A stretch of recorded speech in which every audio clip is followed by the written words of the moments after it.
Moreover, take you up a lamentation for the princes of Israel, and say, what is your mother?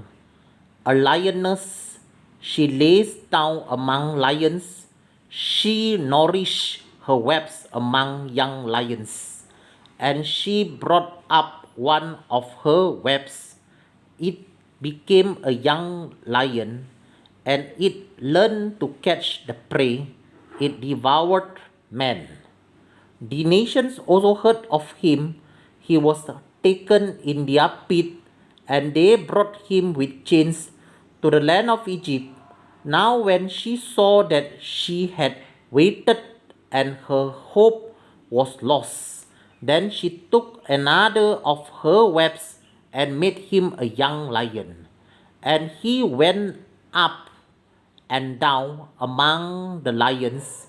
He became a young lion and learned to catch the prey and devoured men.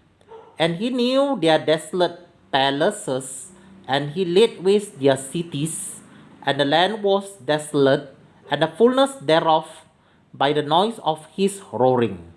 Then the nations set against him on every side from the provinces and spread their net over him.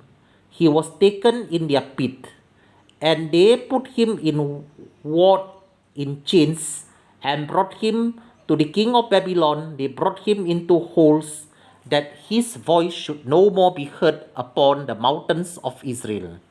Your mother is like a vine in your blood, planted by the waters. She was fruitful and full of branches by reason of many waters, and she had strong rods for the scepters of them that bearing rule, and her stature was exalted among the thick branches, and she appeared in her height with the multitude of her branches. But she was plucked up in fury, she was cast down to the ground, and the east wind dried up her fruits. Her strong rod were broken and withered, the fire consumed them. And now she is planted in the wilderness in a dry and thirsty ground. And the fire is gone out of a rod of her branches, which has devoured her fruit, so that she has no strong root to be a scepter to rule. This is the lamentation and shall be for a lamentation.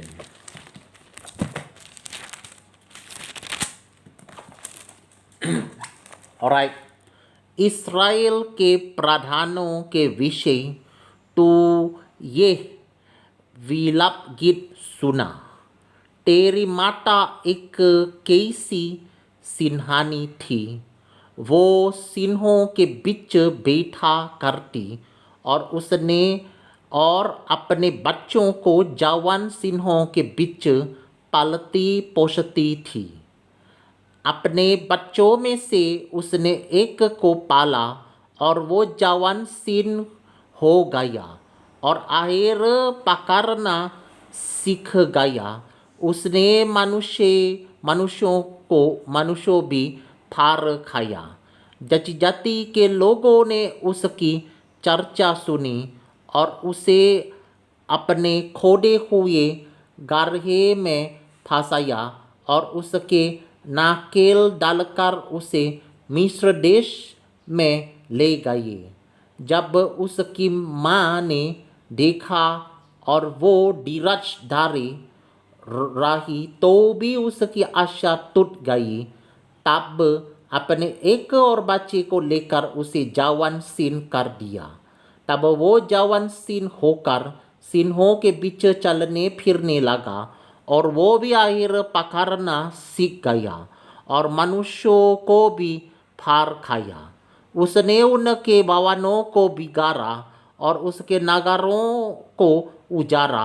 वरन उसके गरजने के डर के मारे देश और जो कुछ उसमें था सब उजड़ गया। तब चारों ओर के जाति जाति के लोग अपने अपने प्रांत से उसके विरुद्ध निकाल आए और उसके लिए जाल लगाया और वो उनके खोदे हुए गड्ढे में फंस गया। तब वे उसके नाकेल डलकार और कटघरे में बंद करके बेबीलोन के राजा के पास ले गए और घर में बंद किया कि उसका बोल इस्राएल के पहाड़ी देश में फिर सुनाई ना दे। तेरी माता जिससे तू उत्पन्न हुआ वो तट पर लगी हुई दाखलता के समान थी और गहरे जाल के कारण थालों और शाखाओं से भारी हुई थी। प्रभुता करने वालों के रसदंडों के लिए उसमें मोटी मोटी टहनियाँ थीं और उसकी ऊंचाई इतनी हुई कि वो बादलों के बीच तक पहुंची और अपनी बहुत सी डालियों समेत बहुत ही लंबी दिखाई पड़ी।